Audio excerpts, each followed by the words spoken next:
Oke, Assalamualaikum warahmatullahi wabarakatuh dan selamat sore. Sebelumnya izinkan kami untuk memperkenalkan terlebih dahulu. Eh, Perkenalkan kami dari kelompok 6. Izinkan juga saya memperkenalkan diri dan mewakili teman-teman sekalian. Perkenalkan nama saya Muhammad Afdal Yasin Fajarai. Saya ditemani Desi Nurhaliza, Cindy Windy Maharani, dan Nurul Inayah FM. Nah, pada kesempatan kali ini kami akan menjelaskan ataupun memaparkan terkait laporan penyusunan intervensi yang kami sudah lakukan ataupun kami memberikan rancangan program stimulasi kepada ataupun stimulasi perkembangan anak usia dini. Oke, langsung saja terkait yang pertama terkait latar belakang yang kami dapatkan dari subjek itu eh, anak ini merupakan berada pada masa golden age perkembangannya. Kemudian perkembangannya itu meliputi aspek fisik, bahasa, sosial, emosional dan kognitifnya. Nah, kemudian pada aspek bahasa itu menjadi fondasi utama komunikasi dan interaksi sosial. Nah, stimulasi yang tepat itu akan membantu bagaimana perkembangan bicara dan bahasanya lebih optimal. Kemudian dengan lingkungan yang suportif dan interaksi, kemampuan verbal si anak ini juga pasti bakalan sangat berpengaruh. Nah, kemudian terkait identitas anak itu anak berinisial KPA. KPA ini menunjukkan hambatan pada aspek bicara dan bahasanya. Nah, kemudian terkait identifikasi masalahnya, permasalahan utama KPA itu sebelumnya dia berusia 6 tahun 4 bulan dan dia tinggal di panti asuhan. Nah, untuk permasalahannya itu KPA cenderung pendiam dan berbicara sangat lumayan pelan. Kemudian responnya itu sangat bisa dibilang agak lambat. Kemudian KPA sulit menyampaikan maksudnya secara jelas, jadi kayak masih terbata-bata begitu. Kemudian KPA ini juga terlihat sangat membutuhkan dorongan untuk mulai berbicara. Nah, kemudian dampaknya apa saja? Dampaknya itu komunikasi sosialnya itu menjadi kurang optimal dan kepercayaan dirinya dalam berbicara juga itu masih rendah. Nah, kemudian tujuan dan manfaat dari yang kami lakukan, yang pertama itu ada tujuan umum, yaitu mengoptimalkan perkembangan bicara dan bahasa anak secara terarah dan berkelanjutan. Kemudian untuk tujuan khususnya itu yang pertama meningkatkan keberanian berbicara, kedua melatih artikulasi dan volume suaranya lebih jelas. Ketiga, melatih respon verbalnya agar lebih cepat. Keempat, meningkatkan kemampuan memahami instruksi. Dan terakhir, untuk menumbuhkan kepercayaan diri komunikasi sosialnya. Nah, kemudian ada 4 aspek lagi. Yang pertama itu manfaat program. Nah, untuk manfaat program itu dibagi menjadi 3. Yang pertama bagi si anak itu mampu mengembangkan kemampuan bicara dan bahasanya. Terus meningkatkan kepercayaan diri dan melatih komunikasi sosial. Untuk manfaat program bagi pengasuh itu panduan stimulasi sederhana dan aplikatif dan meningkatkan komunikasi responsif. Nah, untuk bagi mahasiswa itu mampu mengintegrasikan teori dan praktik. Dan terakhir mengasah kemampuan asesmen dan intervensi. Next. Nah, terkait identitas dan profil anak, seperti yang tadi saya sudah sampaikan, inisialnya itu KPA dan usianya 6 tahun 4 bulan. Untuk jenis kelaminnya itu perempuan, terkait lokasinya itu tadi juga sudah ada di panti asuhan. Kemudian untuk tanggal asesmennya itu rentang pada tanggal 13 sampai 16 April 2026 dengan jumlah sesi adalah 4 sesi.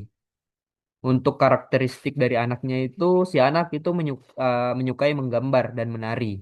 Kemudian si anak juga aktif bermain dengan teman dan terakhir dia agak pendiam dalam komunikasi verbal. Kemudian untuk hasil SDI, DTK, dan KPSP yang kami sudah lakukan pada si anak, itu pada aspek dia pada aspek berkembang sesuai harapan atau BSH, terutama pada motorik kasar, motorik halus, dan sosialisasi dan kemandiriannya. Terkait area prioritasnya itu, pada aspek bicara dan bahasanya. Kenapa? Karena volume suaranya itu masih kecil. Kemudian responnya masih lambat, kesulitan memahami instruksi kompleks, dan belum percaya diri dalam berbicara. Oke, mungkin seperti itu yang bisa saya jelaskan. Kemudian saya berikan kepada teman saya. Saya persilakan. Oke, terima kasih. Saya menyambung dari pemateri pertama yaitu Saudara Afdal. Di sini saya akan menjelaskan terkait kekuatan dan potensi anak serta ZPD dari anak tersebut. Nah, adapun kekuatan dari KPA ini, KPA memiliki motorik halus yang baik, suka menggambar, menyukai aktivitas gerak dan menari, memiliki empati dan sikap sosial positif. Nah, adapun potensi pengembangan dari KPA tersebut adalah dia memiliki aktivitas favorit yang bisa dijadikan sebagai media stimulasi bahasanya. Nah, adapun untuk zona perkembangan maksimalnya, itu KPA itu memiliki kemampuan dasar komunikasi, namun masih membutuhkan bantuan dan stimulasi. Nah, adapun bentuk dukungan yang bisa diberikan kepada KPA adalah modeling komunikasi, pertanyaan sederhana, white type, penguatan positif, aktivitas berbasis minat anak. Nah, adapun targetnya adalah dari tahap masih berkembang menuju ke berkembang sesuai harapan. Nah, selanjutnya ada prioritas stimulasi. Nah, adapun prioritas utamanya adalah bicara dan bahasa, inisiatif berbicara rendah, respon lambat, kalimat belum jelas. Nah, untuk prioritas kedua adalah kepercayaan diri komunikasi, anak masih pasif, dan perlu dorongan untuk berbicara. Adapun rancangan program, yaitu ada prinsip program berdasarkan kita mengacu pada SDIDTK, berorientasi pada ZPD, individual dan kontekstual, serta menggunakan pendekatan bermain.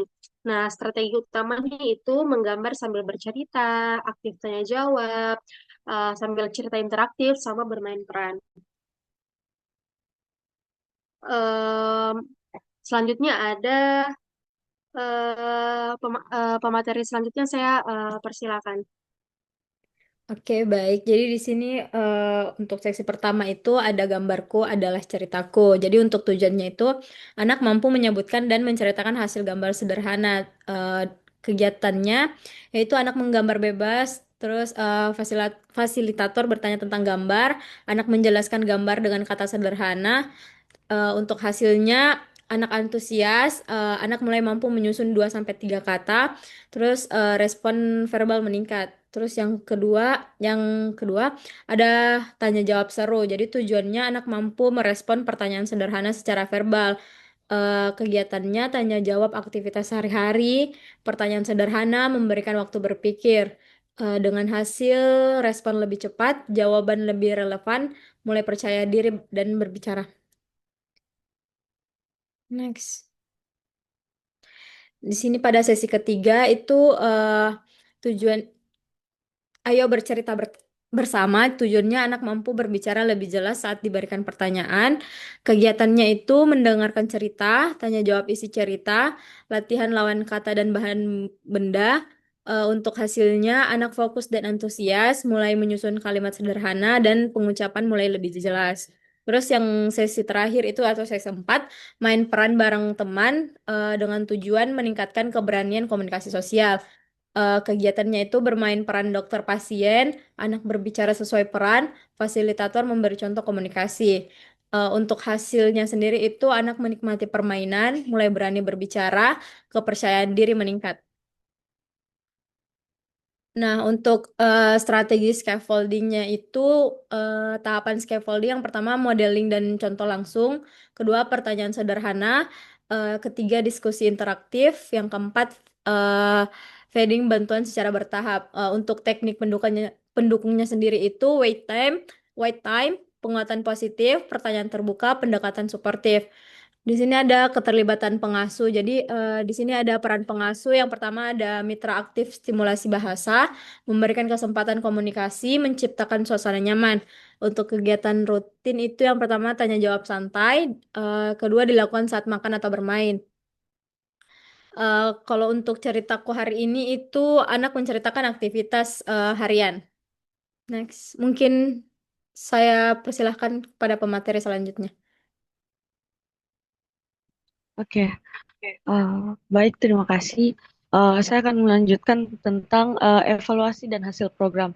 Nah, untuk hasil umumnya itu sendiri, mayoritas indikatornya ini mencapai pada tingkat BSB atau berkembang eh, BSB. Oke, kemudian selanjutnya itu dia kemampuan bahasanya juga ini menjadi semakin meningkat dari yang sebelumnya yang sudah dijelaskan seperti Saudara Afdal dari program yang telah kami berikan dan hasilnya itu kemampuan bahasanya itu menjadi lebih meningkat dan anak juga menjadi lebih percaya diri dan respon verbalnya juga menjadi lebih cepat.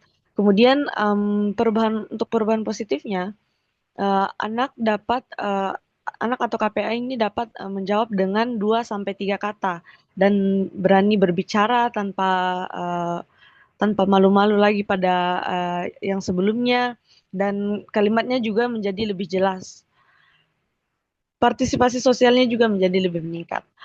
Untuk faktor pendukung dan hambatannya itu, faktor pendukungnya ini KPA kebetulan KPA ini suka menggambar, jadi minat anak pada menggambarnya ini menjadi faktor pendukungnya kami dan dukungan juga dari pengasuh dan pendekatan bermain yang menyenangkan. Kemudian untuk faktor penghambatnya itu eh, KPA ini cenderung pendiam. Tapi walaupun KPA ini pendiam dengan pendekatan yang kami lakukan, em, hasilnya program kami ini dapat kami jalankan dengan baik dan durasi programnya yang singkat serta lingkungan panti yang cukup ramai. Next. Oke, untuk rekomendasi tindak lanjutnya ini, kami sarankan untuk melanjutkan stimulasi secara konsisten, memperbanyak komunikasi secara spontan, menggunakan aktivitas yang berbasis sesuai minatnya, penguatan peran pengasuh, evaluasi perkembangan secara berkala, dan konsultasi ke profesional apabila diperlukan. Kemudian dari hasil presentasi ini dapat kami simpulkan bahwa program stimulasi yang diberikan ini menunjukkan dampak positif terhadap perkembangan bicara dan bahasa pada anak atau pada KPA dan melalui kegiatan yang disesuaikan dengan minat anak seperti menggambar, bermain, dan komunikasi secara interaktif, anak ini mulai menunjukkan peningkatan dalam keberanian berbicara, kejelasan pengucapan, serta kemampuan merespon instruksi. Perkembangan anak ini juga terlihat bergerak dari kategori mulai berkembang atau MB menuju berkembang sesuai harapan. Bahkan berkembang sangat baik. Dan pada beberapa indikator itu, keberhasilan program ini didukung oleh pendekatan yang sportif, konsisten, serta pemberian stimulasi yang diberikan secara rutin dan menyenangkan. Oke, mungkin itu saja yang bisa saya sampaikan. Saya kembalikan pada teman-teman. Oke, baik. Jadi seperti itu apa yang sudah kami kerjakan kemarin, mulai dari turun awal hingga kami membuatkan program stimulasi kepada KPA. Jadi seperti itu untuk laporannya. Kurang lebihnya mohon dimaafkan. Saya akhiri. Ucapan terima kasih dan Assalamualaikum warahmatullahi wabarakatuh. Waalaikumsalam warahmatullahi wabarakatuh.